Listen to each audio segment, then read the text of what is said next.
أهلا هلا بالليل فيا مرحبا والله مجلسكم يشترى مجلسكم فله اللي يقبل الطلة.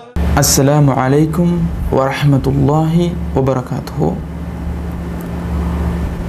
الحمد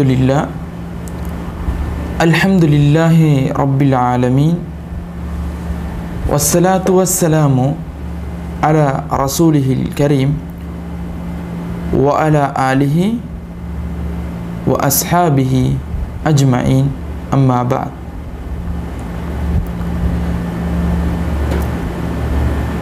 හිතවත් සහෝදරවරුනි සහෝදරියනි, අද අප අවධානය යොමු කිරීමට යන මාතෘකාව ශුද්ධ වූ අල් කුර්ආනයේ නවීන විද්‍යාත්මක හෙළිදරව්වන්.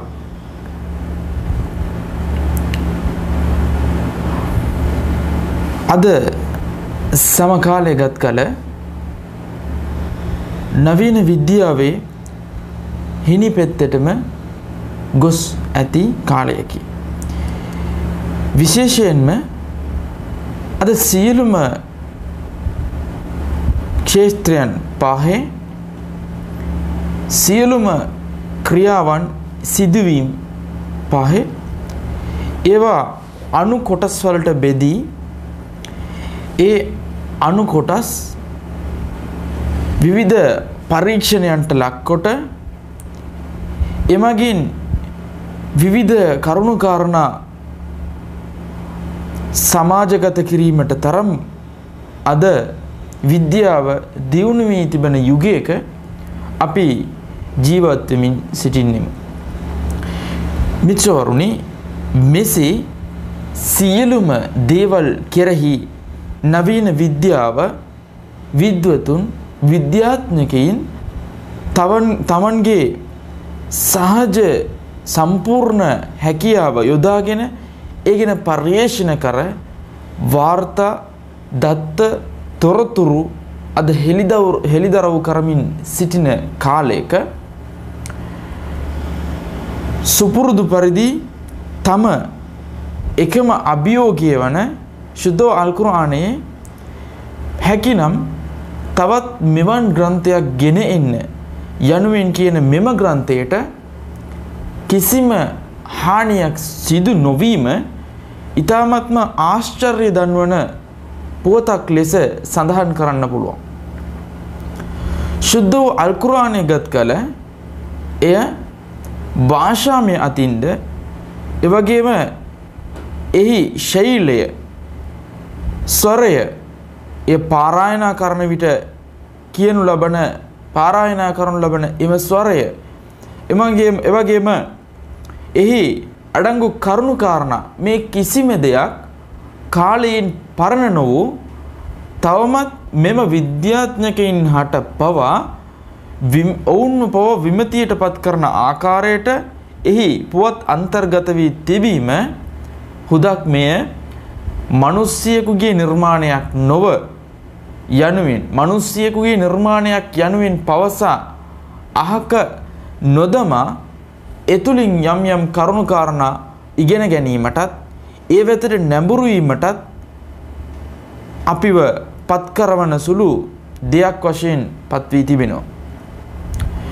මිත්‍රවරුනි, මෙවන් වූ මෙම ශුද්ධ වූ අල් කුර්ආනයේ ඇති ඊටමත් විස්මජනක විමතියට පත් කරවන සුළු ඇත්ත තොරතුරු ඒ සිදුවුණු තොරතුරු හා සිද්ධ වීමට යන තොරතුරු ඒ කියන්නේ අනාවැකි හා සිදුවමින් පවතින දේවල් යනුවෙන් කොටස් වෙන් කර අපිට දැක්විය හැකිය. මේ සියලුම අවස්ථාවන් වල කුර්ආනයේ සඳහන් වූ වචන ඒ වචන වලට කිසිම හානියක් සිද්ධ වී නොමැත. මිත්‍රවරුනි, එවන් වූ අවස්ථාවක අද මා ඔබ ඉදිරියේ සමහර කාරණාවන් ගෙනහැර දැක්වීමට කැමැති. ඒ ශුද්ධ වූ අල් කුර්ආනයේ හෙළිදරව් කළා වූ එම් පුවත් අවුරුදු 1400කට පෙර සඳහන් කළා වූ එම පුවත් නවීන විද්‍යාව මෑත යුගයේදී සොයාගෙන එය තම තාක්ෂණ දියුණුවෙන් ඒව සොයාගත් බව තහවුරු කරගෙන ආඩම්බර වෙන අවස්ථාවක මෙම ශුද්ධ වූ අල් කුර්ආනයේ එම වචනයන් සඳහන් වී තිබීම එම කුර්ආනය දේව අනාවරණයක් බව මනාවට තහවුරු කරන්නක් බවට පත් වී තිබෙනවා. එවන් වූ සමහර කාරණාවන් ගැන මම ගෙනහැර දැක්වීමට කැමැතියි.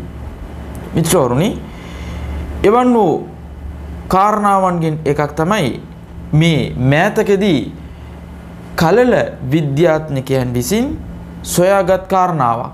ඒ තමයි කුඩා දරුවා තමන්ගේ මවගේ ගර්භාෂය තුල අඳුරු වලල් 3ක් තුල එම දරුවා සුරක්ෂිත කරනු ලබන බව මෑතකදී කලල සම්බන්ධයෙන් පරීක්ෂණ කරන විද්‍යාඥකයින් සොයාගෙන ඒ බව තහවුරු කර සිටි අවස්ථාවක ශුද්ධ වූ අල් කුර්ආනය අවුරුදු 1400කට පෙර ශුද්ධ වූ අල් කුර්ආනයේ සූරා අස්-සුමර් 6 වෙනි පරිච්ඡේදයේ සඳහන් කරනකොට යඛ්ලුකුකුම් ෆී බුතූනි උම්මහාතිකුම් ඛල්කන් මින් බഅදි ඛල්කින් ෆී දුල්මාතින් සලාස්. ඔහු ඔබව ඔබගේ මවගේ ගර්භාෂය තුල අදියරයෙන් අදියර අඳුරු වලල් 3ක් ඇතුළත මැවීමේ ක්‍රියාවලිය සිදු කරයි.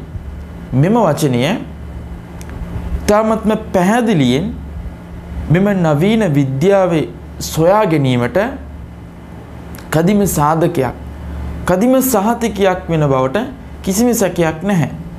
මිත්‍රවරුනි, මා ඔබගේ අවධානය යොමු කිරීමට කැමැති මෙවන් වූ වචනයක් අවුරුදු 500ක් 400ක් 500ක් පිටුපසට ගොස් බැලුවත් වුවද අපිට හැකියාව නැහැ මෙහි සත්‍යතාවය තහවුරු කරගන්න. එසේනම් අවුරුදු 1400ක් වැනි ඈත යුගයක පහළ කළා වූ මෙම ශුද්ධ වූ අල් කුර්ආන් මෙම ශුද්ධ වූ වචනයේ මෙවන් අර්ථය දෙන වචනයක් සඳහන් වී තිබීම කිසිසේත්ම මුහම්මද් නබිතුමා විසින් හිතුමතා කළ ප්‍රකාශයක් වෙන්නට බෑ. එනම් මේ දෙවියෙකුගේ එනම් සත්‍ය දෙවියාගේ අනාවරණයක් බවට අපිට මේ කාරණාව තහවුරු කර කියලා දෙනවා. ඒ වගේම අපිට දන්නවා පුද්ගලයෙක් ධර්මයක් දාන ධර්මයක් වන බව නබිනායකතුමා පැවසුවා. අන්තල්ක අඛාක බිවජහින් තල්කින් යනුවෙන් මෙසේ අපි පුද්ගලයෙකුව හමු වෙන අවස්ථාවේදී ඔහුට සලාම් දීම එනම් අස්සලාමු අලයිකුම් වරහමතුල්ලාහි වබරකාතුහු යනුවෙන් පැවසීමද ඊ타මත්ම යහපත් ක්‍රියාවක්. පුද්ගලයෙකු දැක ඔහුට ඔහුගේ අතට අතදී සලාම් දීම එහි ප්‍රාණභාවය තවත් වැඩි කරන්නකි.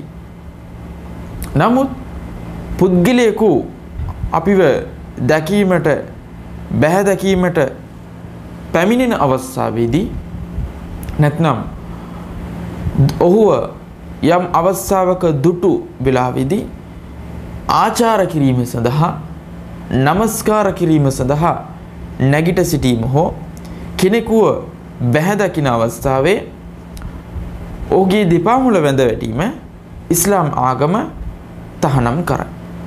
මේ හුදක් සමාජයේ මිනිසුන් තවත් කෙනෙකුව ගරු කිරීම සඳහා මෙම ක්‍රියාවලිය මෙම ක්‍රියාව යොදාගනි. විශේෂයෙන් කුඩා දරුවන් වැඩිහිටි අයව හමු මොහොතක ඒ වැඩිහිටියන් සතුටු කිරීම සඳහා ගරු කිරීම සඳහා ඔවුන්ගේ දිපා මුල බැඳ වැටේ.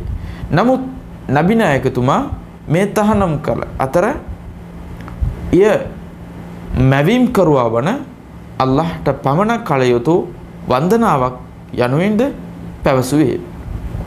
එක අවස්ථාවක මුආද් රලියල්ලාහු අන්හු තුමානෝ යමන් ප්‍රදේශයට ගොස් නැවත පැමිණ නබිතුමාගේ දෙපා මුල බැඳ වැටුණේ. ඒ අවස්ථාවේ නබිතුමා මේ මොකද මුආද් යනුවෙන් ප්‍රශ්න කරන අවස්ථාවේ ඔහු පැවසුවා මම යමන් ප්‍රදේශයේ දැක්ක පුද්ගලයන් තමන්ගේ නායකයන්ට මේ විදිහට ආචාර කරනවා. ඉතින් මම හිතාගත්තා මෙවන් ආචාරයක් ඔබට කළ යුතුයි යනුවෙන්. එතකොට නබිතුමා කිව්වා මේ තහනම් ක්‍රියාවක් මම නියත වශයෙන්ම පුද්ගලයේ තවත් පුද්ගලයෙකුට නමස්කාර කළ හැකි යනුවෙන් අනකරන්නේ නම් මම අනකරන්නේ ස්ත්‍රියට තමන්ගේ සැමියාගේ දෙපා මුල වැඳ ඔහුට ආශිර්වාද කරන්නේ. නමුත් එසේ වැඳ ආශිර්වාද ලබා ගැනීමට හෝ ගරු කිරීමට කිසිම ඉඩක් නැහැ.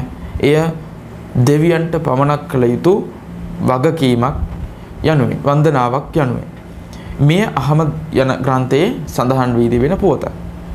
එවැගේම අද පුද්ගලයන් වැළඳ ගැනීම එවැගේම ඔවුන් ඉඹ ගැනීම යනාදී ආකාරයේ සිදුවීම් බැහැ දකින කල සිද්ධ කරනවා.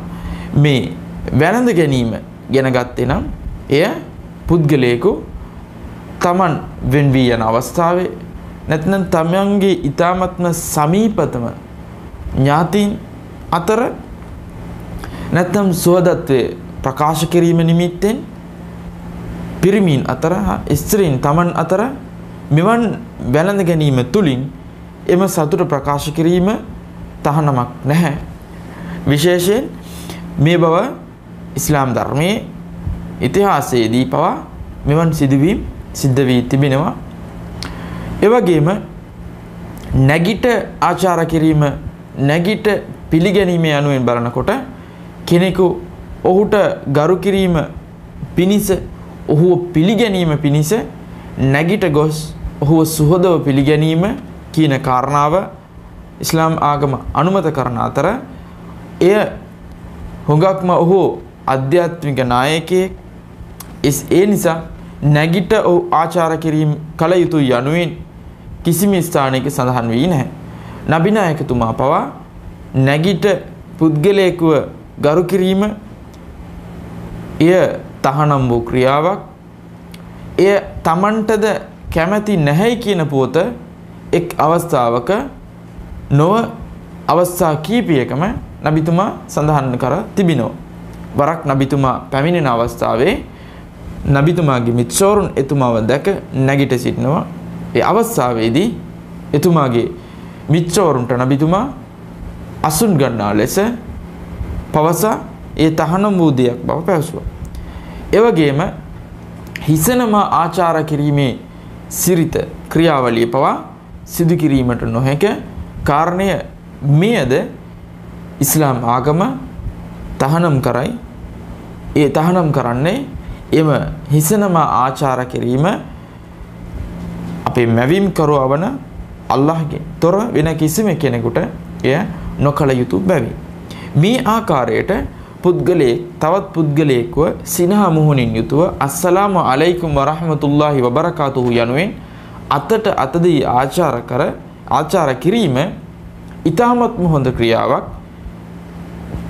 ඒ අවස්ථාවේදී ඔහුට සුබ පැතීම යහපත් ප්‍රිය වචන පැවසීම මෙවන් කාරණාවන් විය යුතුයි. පුද්ගලයන් අතර හමුවීමේදී සිද්ධ වෙන එම සංවාදයන් මේ විදිහට තවත් විවිධ මාතෘකාවන් යටතේ ඔබ ඉදිරියේ විවිධ කාරණාවන් අපි ඉදිරිපත් කිරීමට බලාපොරොත්තු වෙනවා. එවන් වූ තවත් මාතෘකාවකින් ඔබ සැමව හමුවීමේ බලාපොරොත්තුවෙන් මෙම මාතෘකාවට තිත තියන්නෙමි. අස්සලාමු අලයිකුම් වරහ්මතුල්ලාහි වබරකාතුහු.